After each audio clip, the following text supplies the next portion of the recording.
Hi everybody, Dr. Bill Crawford here. I'm a psychologist, a speaker, author of 4 books, host of 2 PBS specials. Here today to give you my best thoughts on how to get excellent customer service. I'm actually someone who goes out and teaches customer service, so I'm often teaching how to serve people to organizations, but I thought I would kind of get on the other side of the issue, so to speak, and speak to those of us who are trying to get good customer service from the organizations that we patronize. I think in the past, the idea was the squeaky wheel gets the grease. So in the past, what people thought is they had to be really upset, really angry, really annoying in order to get good customer service. The good news is that is changing, partly because most organizations are recognizing the value of good customer service. They are teaching people how to give good customer service, and some of them are actually empowering their frontline people to solve problems. JCPenney is doing a great job of this. Apple is doing a great job of this. And so what we want to do is to recognize when we call someone, is this a person who is there to explain the policy to us or solve our problem? You'll probably get a feel for that pretty early. Now again, most people have been taught to be courteous and professional when they answer. They'll probably say, "Hi, I'm John. How can I help you?" I always say, "Hi, John. I'm here to take advantage of your excellent customer service." What that does is set up the idea that, number one, I call him by name, and that I am here to help him deliver excellent customer service. So then I start explaining the situation. And pretty soon I'll get a feel for whether John is one of the policy explainers or problem solvers. If he starts to explain the policy, I'll basically do my silent thing. What I do is he'll say, "Well, sir, of course, here's the problem, da-da-da-da-da, and our policy is da-da-da-da-da-da-da." And I'll go, "Yeah."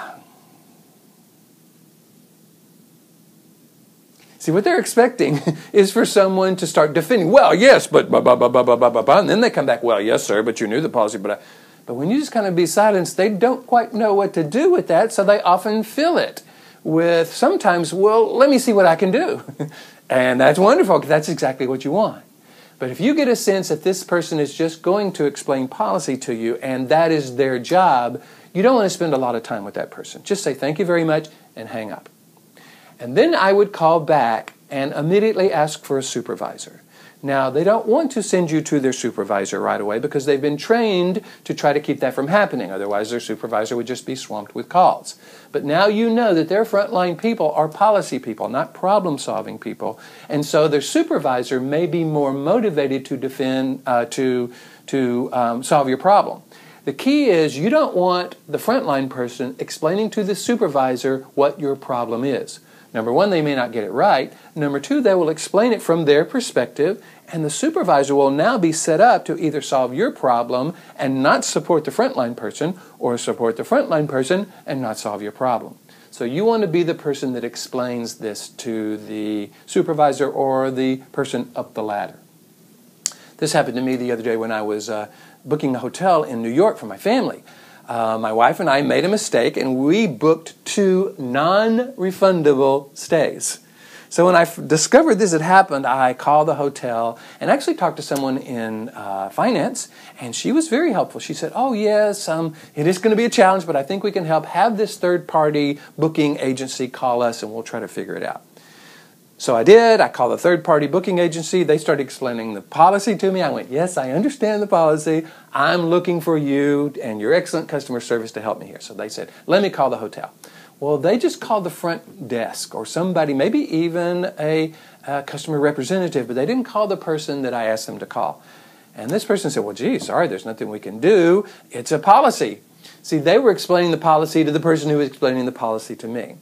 When I finally got really clear there's too many third parties involved in here, I am not really advocating from my own perspective, I said, okay, I decided to email the manager of the hotel.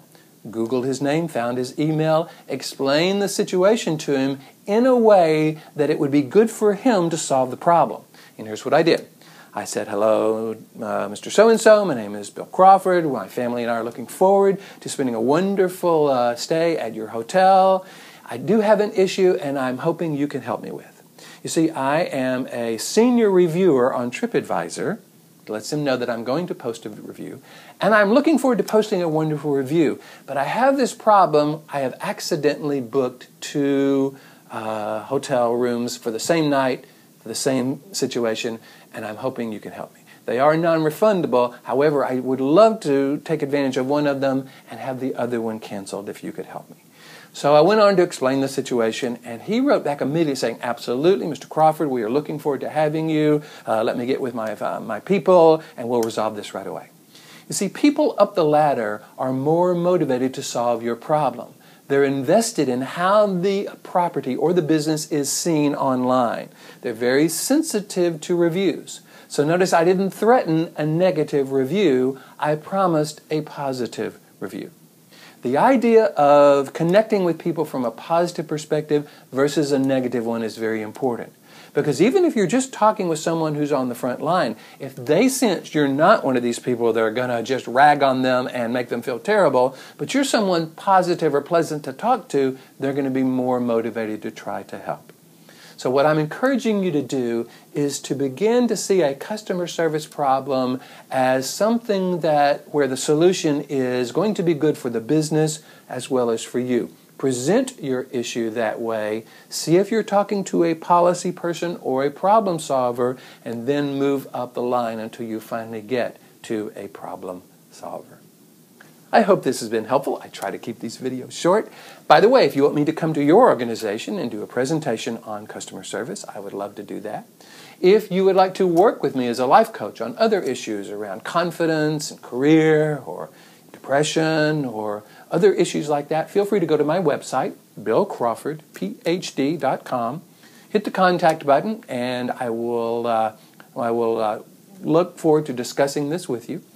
If you also want to understand my philosophy, I have a very unique philosophy that I call life from the top of the mind. It has to do with engaging the world in a way that works with how the brain processes information. If you want to understand this, see how this might be helpful, new, you can go to my website and put your name and email address on the first page, and I will send you 4 free videos that explain this concept to you. In the meantime, here is to you bringing more clarity, confidence, and creativity to everything you do, including your calls to customer service, and I will look forward to seeing you in the next video.